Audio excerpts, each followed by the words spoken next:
Christology, right, in terms of the Eucharist. And this is a very important argument that St. Cyril will use against Nestorius, which is to say, Nestorius, we all believe that we're offering the unbloody sacrifice in the liturgy. And if you agree with us, Nestorius, that we're doing that, then it can't be the body and blood of just some guy, right? It can't just be, because if you don't know, I mean, I'm sure you know, but Nestorius thought that what happened in the incarnation was that there was just this guy, Jesus of Nazareth, who was kind of in a special, unique way joined to the Logos, the second person of the Godhead. So he had a dual subject Christology. And that's really what Cyril is rejecting, is that we can't have this dual subject. We have to have a single subject in Christ, namely the second person of the Godhead. So his personhood is divine, and his humanhood is fully human, but it's not a human person. Again, recalling the importance for the nature-person distinction for us. So this is the whole reason why Cyril stresses Theotokos, that Mary is the mother of God, by which he means that the person that she gave birth to, the person that came forth from her, is divine, because that person is the second person of the Godhead. And so there's no human personhood, there's no created hypostasis in Christ proper. He is fully human, he's fully divine, but the personhood itself is the second person of Godhead and can only be the Logos. And thus the question arises, well, then what happens to the humanity that he assumes? And by extension, what happens in the Eucharistic offering when we partake of that Eucharist? And Cyril's answer becomes the definitive paradigmatic answer for the rest of the church from this point on, which is that Jesus is communicating to his human nature. The Logos is communicating to his human nature all of the powers of his immortal glory and divinity, right? Not the essence of God, but the energies that he possesses as God. He's communicating to and deifying his humanity.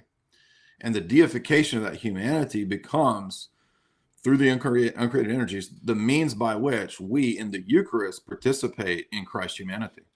So you're absolutely right that if we did want to find the bridge, we could look at how we do participate in the divinity of Christ, or excuse me, in the humanity of Christ. But by participating in the humanity of Christ, what we are partaking of is a deified flesh, a deified humanity. And so deification becomes just as important for Christology and what Jesus is doing to his human nature to raise it above the power of death and even the blameless passions, St. Cyril says in the 2 letters to Sixtensis. He says that we are partaking of that same resurrection power. And so that is the meaning of Christ, when Paul talks about the power of the resurrected Christ at work in him, that energy. We're saying that's all the same thing. So the model of incarnation becomes the paradigmatic model for the Eucharist, right? So the same way that Christ deifies his humanity, that's that identical same deified flesh that we are partaking of in the Eucharist. And thereby, Cyril believes, if you read the Anathemas of Ephesus, that he's refuted Nestorius. He says that you've been refuted here.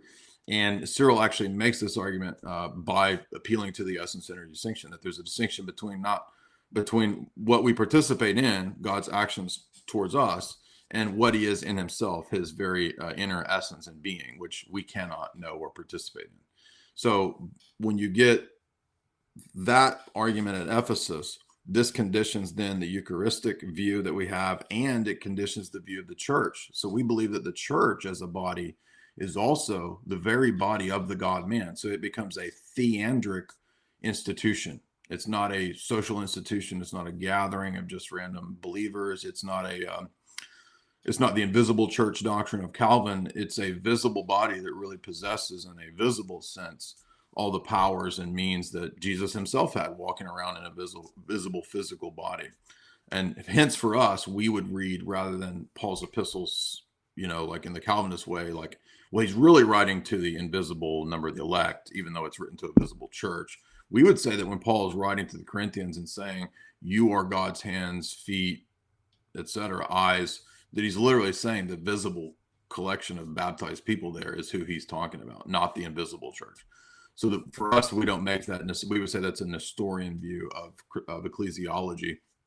And then by extension, too, this relates to our icon doctrine, because the icons have the ability to image the hypostasis and the nature assumed by the hypostasis, just as words can pick out words are kind of iconographic, and that's why we call icon painters writers, right? Because they're not doing anything different than a person who writes, right? But they're just doing it with a picture rather than a word.